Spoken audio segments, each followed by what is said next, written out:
사울이 왕으로 있을 때 사실상 왕정 정치가 이제 시작되는 거잖아요, 이스라엘에. 근데 그 왕정 정치가 시작되면서 많은 시행착오를 경험하게 됩니다. 왜냐하면 지도자의 영성이 모든 백성에게 또 다음 지도자에게 거의 전수되기 때문에 초대 왕은 굉장히 어떤 믿음의 사람, 그리고 신실한 사람이 세워져야 하지만 사울은 거기에 미치지 못하는 왕이었습니다. 그래서 하나님은 사울을 떠났고 다윗을 왕으로 세우셨죠. 그런데 두 세력이 나누게 됩니다. 사울을 추종하는 세력. 그래서 사울의 후손이 왕이 돼야 된다. 아니다, 하나님께서 다윗에게 새롭게 기름 부으셨으니 다윗이 왕이 돼야 된다. 이렇게 갈라지고서는 그냥 사울의 후손을 중심으로 대부분의 지파가 또 왕을 그쪽으로 추종하고, 다윗을 중심으로 유다 지파가 왕으로 추종하고, 이렇게 뭐라고 할까, 완전한 이스라엘을 하지 못했어요. 그러다가 하나님께서 다윗을 완전히 세우셔서 모든 12지파의 왕이 됩니다. 그리고는 이제 다윗이 하나님 앞에 정말 예배자였잖아요. 믿음으로 살기로 결정하고, 또 다윗이 영적으로 백성들을 이끌고 하나님 앞에 믿음의 국가를 잘 세워갔습니다. 그리고 그 이후에 솔로몬, 그리고 솔로몬이 끝날 즈음에 안타깝게도 나라는 분열됩니다. 왜냐하면 솔로몬의 마지막 말년이 영적이지 못했어요. 하나님을 떠났고, 그는 어떤 의미에서는 그냥 지정신이 아니었어요. 정말 우리가 솔로몬 생각하면 하나님으로부터 지혜를 받았고 정치를 잘한 사람인데 말년이 안 좋았어요. 말년이. 그래서 인생 말년이 굉장히 중요한 것 같아요. 그랬더니 나라가 둘로 쪼개졌습니다. 북이스라엘, 남유다, 이렇게 쪼개졌는데 남유다는 다윗의 길을 쫓았습니다. 그러나 북이스라엘의 초대 임금이 여로보암인데, 그 여로보암은, 이런 표현이 좀 설교에 적당할지 몰라도 영적으로는 거의 또라이예요. 그러니까 북이스라엘은 땅도 훨씬 넓고요, 많은 도시를 가지고 있고, 또 갈릴리라고 하는 그 비옥한 땅도 가지고 있는 그런 북이스라엘입니다. 네, 사마리아가 수도예요. 근데 다한에서부터 브엘세바라고 이렇게 말하는데요, 다한은 꼭대기예요. 이스라엘 꼭대기. 우리로 말하면 뭐 백두산에서부터 한라산까지, 우리 한반도를 그렇게 말하듯이 이스라엘은 다한에서부터 브엘세바까지예요. 근데 브엘세바는 유대 땅에 포함되어 있는 땅이니까 다한에서부터 북이스라엘은 베델까지 이렇게 불렀습니다. 근데 그 꼭대기 다한서부터 베델에 황금 송아지 우상을 만들어 놓고 거기에 절을 하도록 강요합니다. 하나님이 레위 백성을 세우셔서 제사장을 맡게 하셨잖아요. 그런 걸 다 파괴합니다. 야, 레위 지파가 따로 있냐? 네가 제사장해, 네가 레위인해 하면서 그냥 일반 평민들을 제사장으로 세웁니다. 자기한테 충성하는 사람들을. 그리고는 우상을 막 이렇게 섬기는 거죠. 그래서 성경에는 이런 말이 있습니다. 다윗의 길을 가느냐, 여로보암의 길을 가느냐, 딱 두 갈래 길로 나뉘는 거예요. 이스라엘의 역사가. 다윗의 길로 갔던 사람들은 그래도 하나님의 은혜와 은총 속에 삽니다. 그러나 여로보암의 길을 따랐던 사람들은 정말로 끔찍한 경험을 하게 됩니다. 여러분, 여로보암이 초대 왕이고 19번째 왕이 호세아 왕인데 북이스라엘의 마지막 왕이죠. 그 멸망해가지고 넘어지는 그 19째 왕까지 우상을 숭배하지는 왕이 없었어요. 전부 다 여로보암의 길을 따라갔습니다. 그러니까 하나님이 이 믿음을 포기한 북이스라엘을 가만두지 않으셨죠. 어떤 일까지 벌어지냐면 이제 오모리 왕조가 쿠데타를 일으킵니다. 그러니까 북이스라엘은 끊임없이 왕족이 이어지는 게 아니라 쿠데타. 다른 그 가문이 쿠데타를 일으켜서 왕족을 멸절하고 자기가 왕이 되고, 또 몇 번 내려가다가 다른 가문이 또 쿠데타를 일으켜가지고 또 왕족을 다 살해하고 자기들이 왕이 되고, 뭐 이런 일이 계속 반복되는 거. 얼마나 혼란스러워요. 정치도 혼란스럽고 영적인 것도 혼란스럽고, 북이스라엘은 그야말로 영적으로 말이 아니었어요. 그럼에도 불구하고 좀 하나님이 도와주시려고 선지자들을 세웠거든요. 그래서 북이스라엘에서 활동하던 선지자들은요, 능력의 종들이었어요. 엘리야, 그의 종 엘리사, 사랑의 사도 호세아, 그 다음에 공의의 사도 아모스, 그 다음에 니느웨 원수의 나라 가서 복음을 전했던 요나. 하나님이 이런 믿음의 선지자를 세워서 도우려고 애를 썼지만 그들은 결국 하나님의 말씀대로 살지 못했습니다. 그리고 그 오모리가 아들이 누구냐? 그 유명한 누구예요? 제일 악한 왕 아합 왕이잖아요. 아합 왕이 있는데 며느리를 봤는데, 며느리를 신실하고 믿음 좋은 사람을 세우는 게 아니에요. 이방 나라에 여자를 데리고 옵니다. 그 여자가 누구냐? 이세벨이에요. 이세벨. 정략 결혼을 시키는 겁니다. 정략 결혼을. 그때부터 이 이세벨이 며느리로 들어오고부터 북이스라엘 더 이방이 창굴하고 전부 다 바알을 섬기는 그런 나라가 돼버리는 거죠. 여러분, 바알이라고 하는 신과 그 바알 신의 부인이 있는데 그 부인 신은 아스타롯이에요. 이 두 사람이 금술이 좋아야 이 땅에 풍요로움이 가득하다고 여겼기 때문에 이 바알이라고 하는 신과 아스타롯 부인 이 신이 날마다 이렇게 말을 못하겠어요. 어쨌든 금술이 좋아야 되면 그걸 자극하려고 어떻게 되냐, 바알의 신당에는 여자 사제들이 덕실덕실 거리고 지나가는 아무나 남자들과 공식적인 창녀촌이 되는 거예요. 그래서 우리가 아는 우리 호세아 선지자 있죠.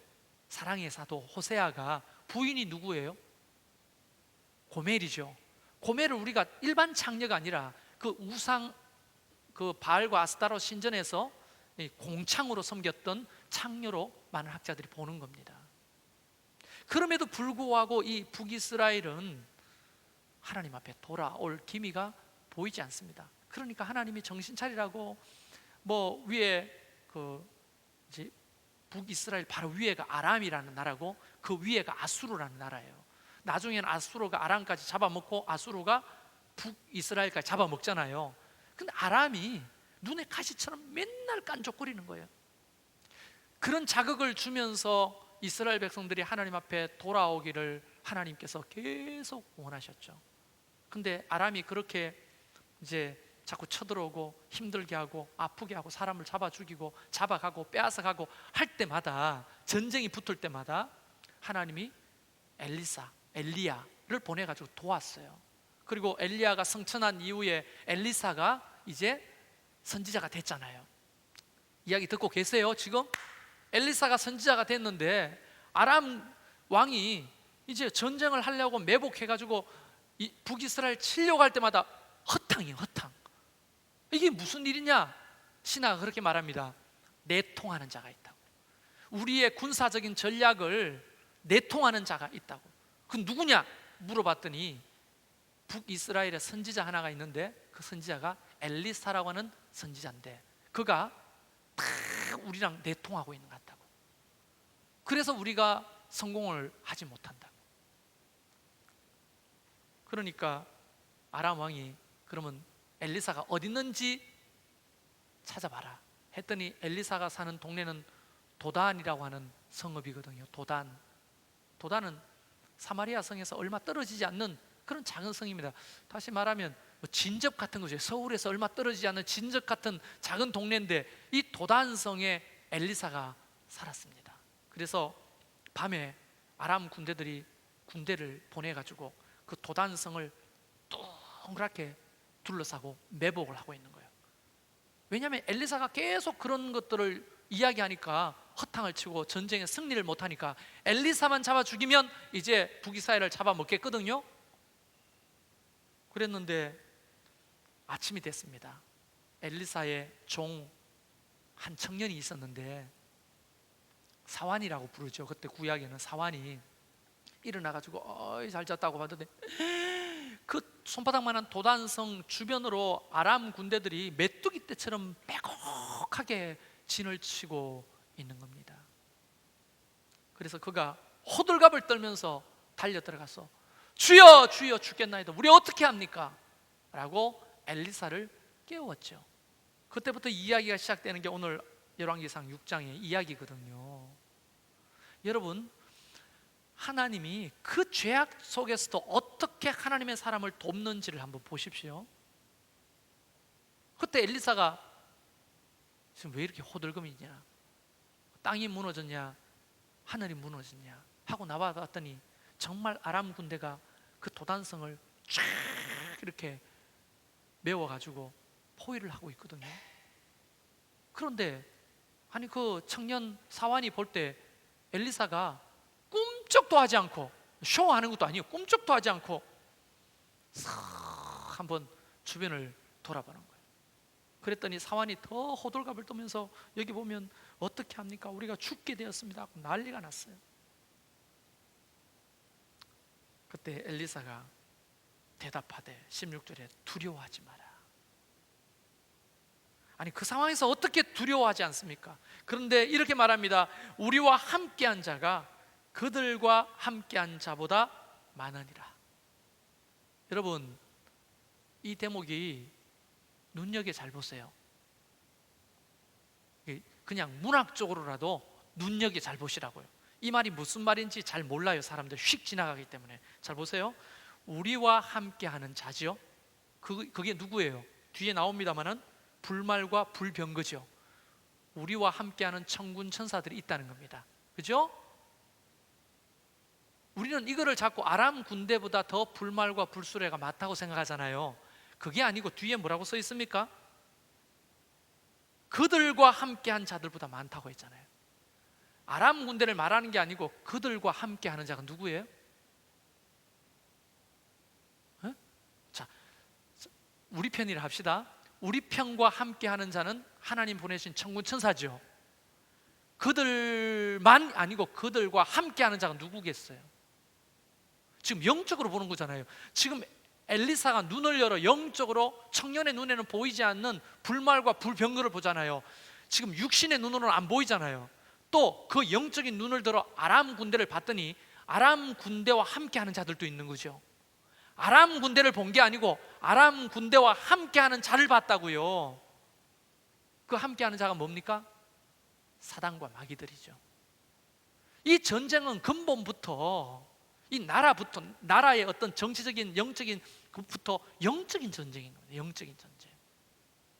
아람 군대와 이스라엘 군대의 전쟁이 아니고 하나님의 나라와 사단의 왕국의 전쟁을 지금 엘리사가 표현하고 있는 겁니다. 그런데 그 사완은 이 이야기를 이해할 리가 없습니다. 우리 또한 그동안에는 아람 군대보다 불말과 불수르가 많다고 이렇게 이해하고요. 그런데 아람 군대와 함께하는 세력이 있고 이스라엘 군대와 함께하는 세력이 있는 거예요. 눈에 보이지 않는 두 세력이 주권을 가지고 그들을 통치하고 다스린 겁니다. 우리 삶 속에 간혹 수많은 전쟁을 경험하잖아요. 지금도 전쟁을 경험하고 계시죠. 치열한 삶의 전쟁. 그런데 눈이 열리지 않으면 그 세력들을 못 봅니다. 우리를 공격하는 그 세력에 함께하는 영적인 세력을 보지 못하고 우리와 함께하는 하나님이 보내신 불말과 불병거, 다시 말하면 천군 천사를 보지 못하는 거예요. 하나님의 도우심을 보지 못하는 거예요. 그러면 어떻게 되느냐? 두려울 수밖에 없는 겁니다. 그게 두려움을 가져다 주는 거예요. 왜냐하면 이 사완은 오늘 성경에 보면 이 사완을 뭐라고 말하냐면 청년이라고 하죠. 청년. 이 청년이 영적인 눈이 열리지 않았을 때는 뭐만 보느냐 하면 엘리사와 나, 그리고 저쪽에 아람 군대, 요것만 보잖아요. 근데 영적인 눈이 열리니까 뭘 보느냐 하면 우리와 함께하는 불말과 불병거, 그들과 함께하는 사단 마귀의 권세를 보게 되는 거예요. 영적인 눈이 열리면. 그러면 하나님의 나라와 사단의 왕국은, 전쟁은 하나만 하죠. 사실은 하나만 하죠. 이런 영적인 눈이 열리면 두려움이 없습니다. 예를 들어서 우리가 교회를 섬기잖아요. 영적 전쟁이잖아요. 얼마나 많은 영적 세력들이 있어요. 그러니까 어떤 신천지, 또 내지는 신천지 지스라는 어떤 사람의 어떤 짓이 아니라는 거예요. 그들과 함께하는 세력이 있다는 거죠. 그리고 그 가운데 믿음을 지키고 그 가운데 하나님의 교회를 위해서 하는 사람들과 함께하는 세력이 또 있다는 거예요. 영적으로 보아야 할 것은 영적으로 볼 필요가 있는데 언제나 육신의 눈을 가지고만 보니까 두려워하는 겁니다. 그래서 우리는 눈이 열리면 우선 두려움이 사라지는 거예요. 뭐가 두렵습니까?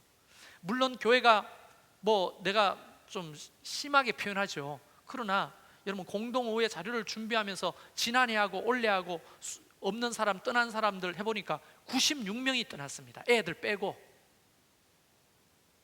반토막 난 거죠. 무슨 이유로 떠나는지를 그 사람 몇 면이 생각해 봤어요. 다 거미줄 엮여 있어요. 여러 가지 이유가. 그리고 저와 여러분이 남아있는 거 아닙니까? 놀라운 거는 그때 오후 예배 오는 사람 수나 지금 오후 예배 나오는 사람의 수는 변동이 없다는 거죠. 이게 참 놀라운 거예요, 이게. 그리고 또 그때 헌금한 사람의 수나 지금 헌금하는 사람의 수도 그렇게 큰 차이가 없다는 게 놀랍습니다. 알아서 해석에 들으시고요.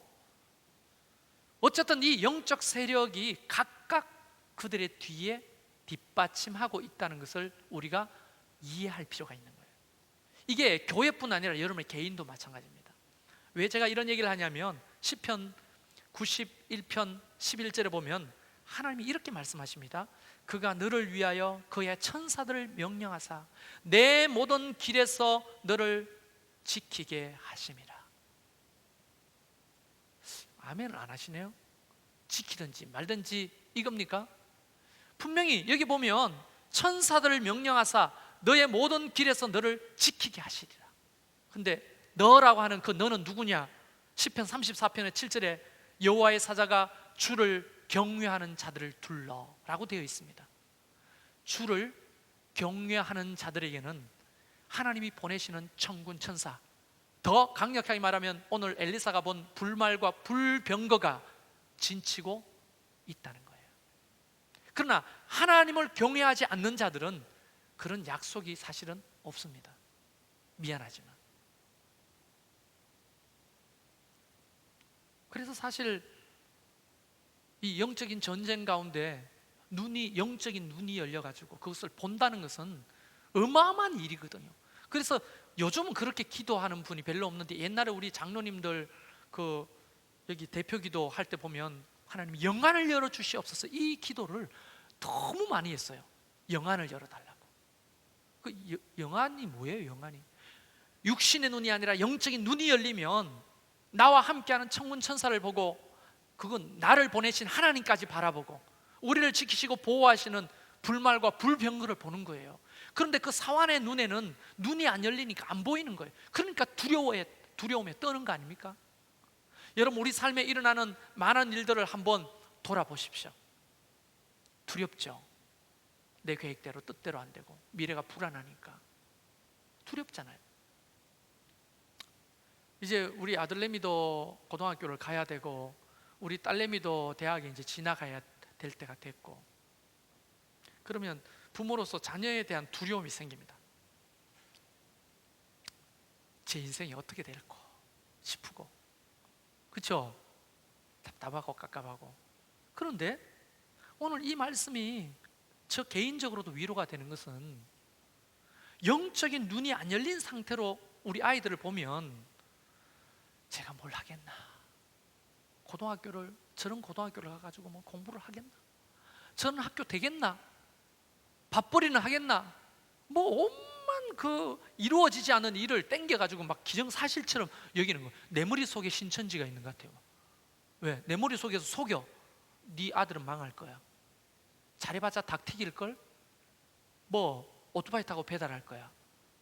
그리고 딸내미는 저거 개불도 모르고 천지를 모르고 깨춤추는 저거 망해가지고 콩코 다치고 남자한테 버림받고 불안하고 막 이런 생각도 있어요. 미안합니다. 막 그런, 여러분 그렇지 않을지는 모르겠지만 저는 막 그런 불안함이 있는 거예요. 근데 하나님의 말씀을 보니까 두려워하지 마라. 눈을 열어보면 왜 시편의 91편 말씀이나 34편의 말씀이 나한테는 적용되는데 내 아이들한테는 적용이 안 돼요? 하나님을 사랑하는 자면 그 자녀의 삶에도 지키시는 천사를 보내고 그 길에서 도우시고, 오늘 34편 끝절에 보면 저희를 건지시는도다 이렇게 되어 있거든요. 하나님께서 그를 건지신다, 구원하시고 이끌어주시고. 그런 걸 안 하겠어요? 하나님이 나한테만 해줍니까? 얼마나 이게 이기적입니까? 내 중심으로 우주가 돌아갑니까? 웃고도 남을 일이죠. 이거는 웃고도 남을 일이요. 그게 아니라 그 아이의 인생에도 하나님의 도우심이 있고 인도하심이 있고 건지심이 있잖아요. 근데 왜 두려워하냐고. 영적인 눈이 안 열리니까, 성적만 보고 하는 꼬라지만 보이니까 이게 불안한 거예요, 미래가. 근데 하나님이 함께 하신다고 생각하면 두렵지 않습니다. 그래서 제가 아이들한테 이렇게 말했죠. 하나님이 널 어떻게 인도하신지 봐라. 아빠 예언이에요? 아빠 예언이 맞으면 평생 내가 하나님 진짜 제대로 믿어볼게요. 그렇게 하는데 믿게 돼 있을 거예요. 보세요. 제 말은 성경에 근거해서 하는 선포니까. 하나님이 그렇게 이끌어 가시잖아요.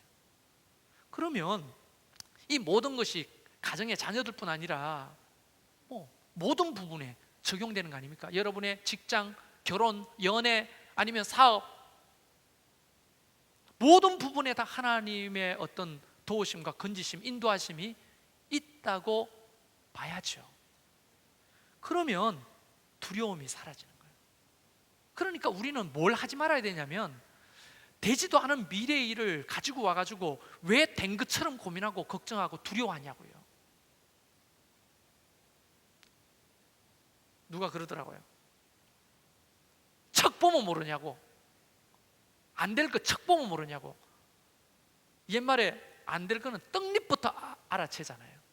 그런 어떤 부정적인 얘기를 하면서 미래를 가지고 오는데, 믿음의 사람들은 혹 그렇다 할지라도 하나님이 중도에 바꾸고 변화시켜서 사용하실 수도 있지 않습니까? 고쳐서, 병들면 고쳐서 서시고, 부러지면 새롭게 창조해서 서시고, 그런 것들을 우리가 영적인 눈을 열어서 보면, 천사가 보이듯이 하나님의 계획이 보이면 두렵지 않는 거죠, 사실. 근데 자꾸만 영적인 눈이 안 열리니까 이 청년처럼 두려움에 빠져 있게 되는 겁니다. 그래서 영적인 눈이 열리면 우선 두려움이 사라져요. 미래가 아직 오지 않은 미래잖아요. 뭐가 두렵냐고요. 망하지도 않는데 왜 망할 것을 두려워하고, 떨어지지도 않는데 떨어진 것을 두려워하고, 병들지도 않았는데 병든 것을 두려워하고, 사고 나지도 않는데 사고 난 것을 두려워하고. 그런 것들을 너무 쉽게 가지고 와서 두려움에 빠진 것을 보면 영적인 눈의 문제다. 영적인 눈은 어떤 영적인 눈에 실체가 있는 게 아니라 믿음의 문제라는 거예요. 믿음의, 나와 함께 하신 하나님을 바라보는 믿음 말이에요. 그래서 청년이 기도했더니 그들이 눈이 열려가지고 그걸 보는 거예요. 여러분, 그 청년이 어떻게 됐을까요? 깜짝 놀라지 않았을까요?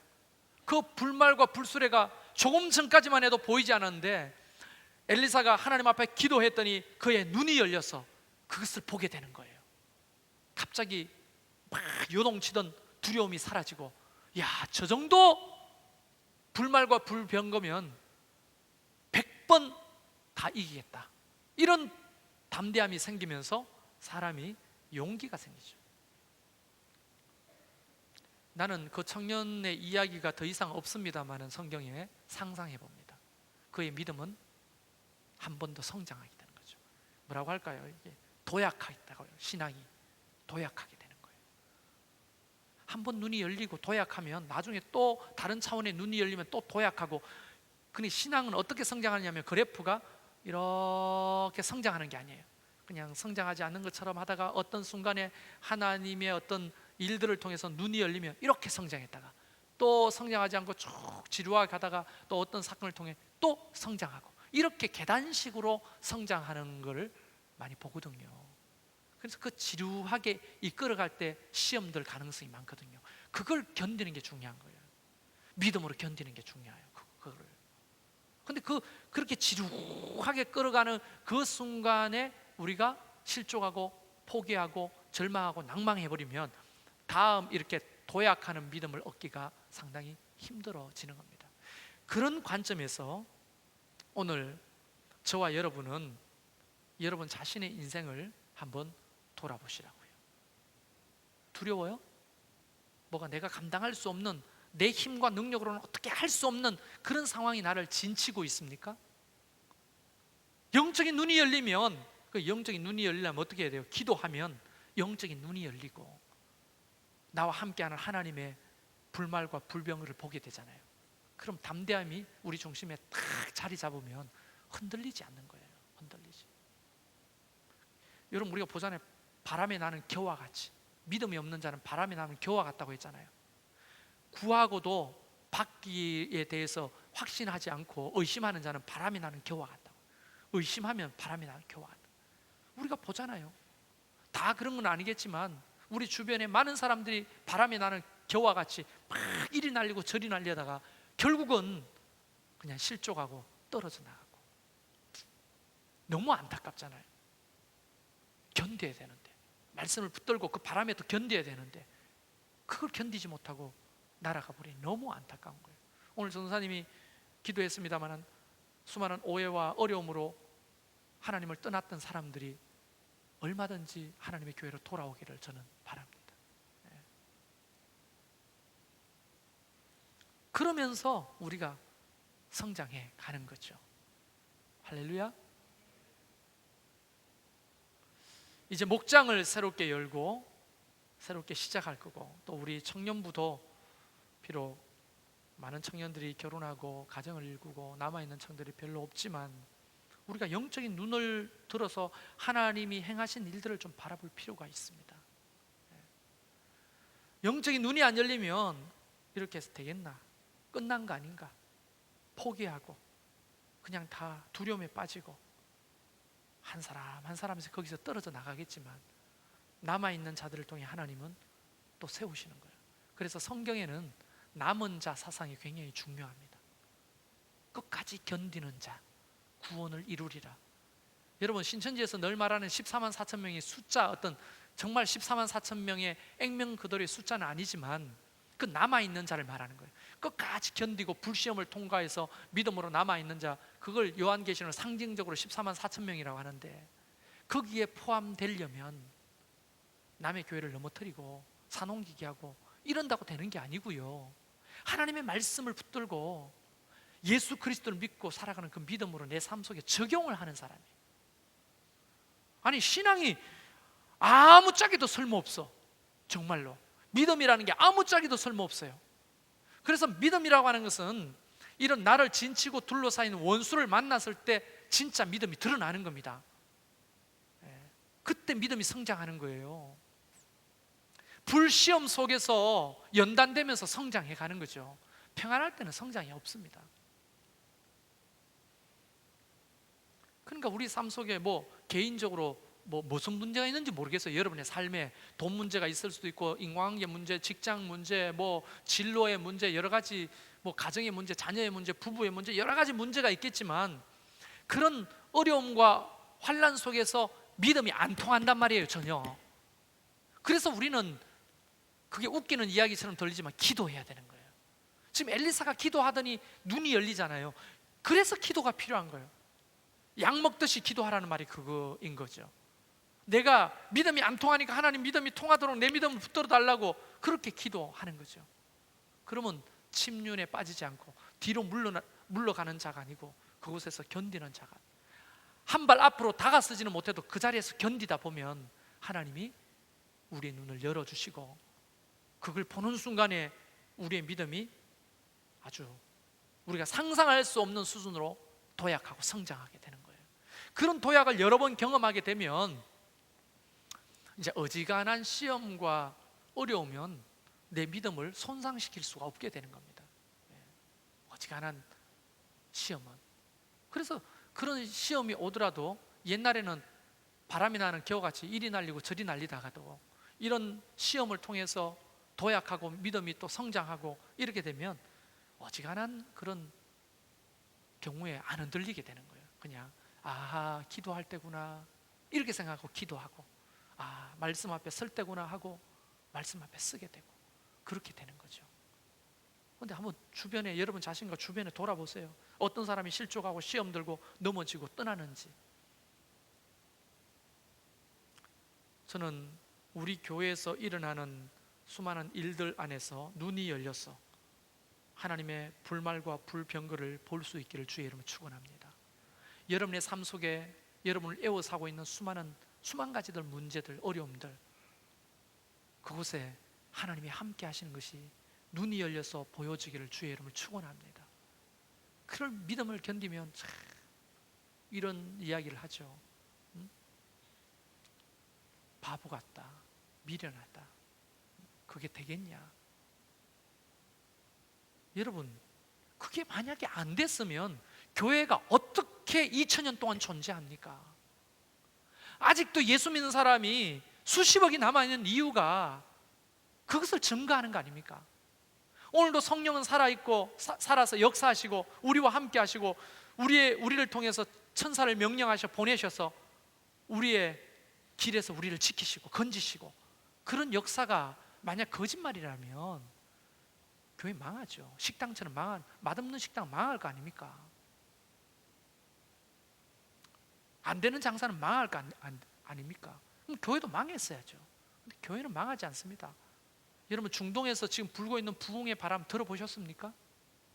그 수많은 핍박과 순교에서도 중동의 수많은 무슬림들이 예수 앞에 돌아오고 있는 속속 보고가 들어오고 있어요. 놀라울 정도입니다. 남미, 또 뭐 유럽, 아프리카, 지금 한국 교회만 바라보면 너무 힘들고 개독교다 뭐 어쩌면서 교회를 떠나는 사람들 많지만, 우리 교회만 보면 반동아리가 나고 뭐 교회를 떠나고 힘들지만 실제로 보면 하나님의 나라는 더 왕성하게 부흥해가고 있는 거예요. 한쪽에서는 구멍이 나가지고 질질질 새지만 이쪽에서는 콸콸콸 물이 다시 부어지고 있다고요. 새는 것만 보고 끝났다고 말하지 마십시오. 부어지는 것을 보고 하나님의 역사를 바라보시라는 거예요. 우리 인생에도 교회도 마찬가지입니다. 여러분의 가정에도, 여러분의 자녀를 향해서도, 남편과 아내를 향해서도 마찬가지 아니겠습니까? 목사가 성도들을 향해서도 마찬가지고, 여러분이 목사를 향해서도 마찬가지고, 목자가 목원들을 위해서 목원들이 목자 바나바를 보면서도 똑같은 영적인 눈이 열려서 본다면 우리는 점점점 성숙하고 있다는 것을 알게 될 겁니다. 이런 사람들이 어떻게 되는 줄 아세요? 의지하다 보면 그 맛을 알기 때문에 또 의지하게 되고요. 그렇게 의지하다 보면 그 참맛을, 하나님의 은혜를 경험하게 되잖아요. 그런 사람이 하나님 앞에 헌신하고 쓰임 받게 되는 거예요. 이 선순환이 계속 돌아가면서 일어나는 거예요. 근데 이 선순환이 끊어지면 어떻게 돼요? 자, 영적인 눈이 안 열려, 안 보여요. 불안하죠? 두렵죠? 그러니까 생각해 봅니다. 뭐 이성이 있으니까, 아, 하나님이 없다, 기도는 안 통한다, 믿음도 별 볼 일 없다, 이렇게 내가 새 빠져도 헌신해봤자 나한테 남는 게 없다, 이러고는 이제 떠나는 거예요. 믿음을 포기하는 거예요. 그러면 선순환이 안 일어나죠. 더 침륜에 빠지게 되고 마귀의 밥이 되고 결국은 패배하게 되고. 그런데 선순환은 눈이 열리도록 기도하고, 눈이 열리면 보게 되죠. 착 보게 되면 의지하게 되죠. 의지하는 사람들이 하나님 앞에 쓰임 받게 되죠. 이 선순환이 계속 일어나는 거예요. 그래서 교회 안에는 역순환이 일어나는, 그 선순환이 뭐 악순환이 되는 성도들과 선순환을 경험하는 두 그룹만 있을 뿐이에요. 저는 간절히 원합니다. 여러분이 다 이 영적인 선순환 안으로 들어오시기를 주의 이름으로 축원하는 거예요. 악순환을 경험하지 말고. 그래서 성경은 말합니다. 견디면서 기도하면 눈이 열리고, 눈이 열리면 그것을 보게 되는 거예요. 하나님 앞에 계산기만 두드리고 앉아가지고는요, 하나님 일을 감당할 수가 없는 거예요. 그게 현실적인 일이지만 기도하지 않고 계산기를 두드리는 것과 기도하면서 계산기를 두드리는 건 결과가 다른 것입니다. 저는 오늘 청년들에게, 성도들에게, 또 제 자신에게 그렇게 도전합니다. 하나님, 우리의 눈을 열어주십시오. 그래서 하나님의 영광을 보고, 하나님의 도우심을 보고, 보내신 불말과 불병거를 볼 수 있도록 도와주십시오. 이게 우리에게 최대의 도전인 것 같아요. 그것만 되면 이제 다시 힘을 얻어 선순환의 받기를 경험하게 되는 겁니다. 그런 은혜가 임하기를 바랍니다. 우리 이 시간 찬양합시다. 이 믿음을 가지고.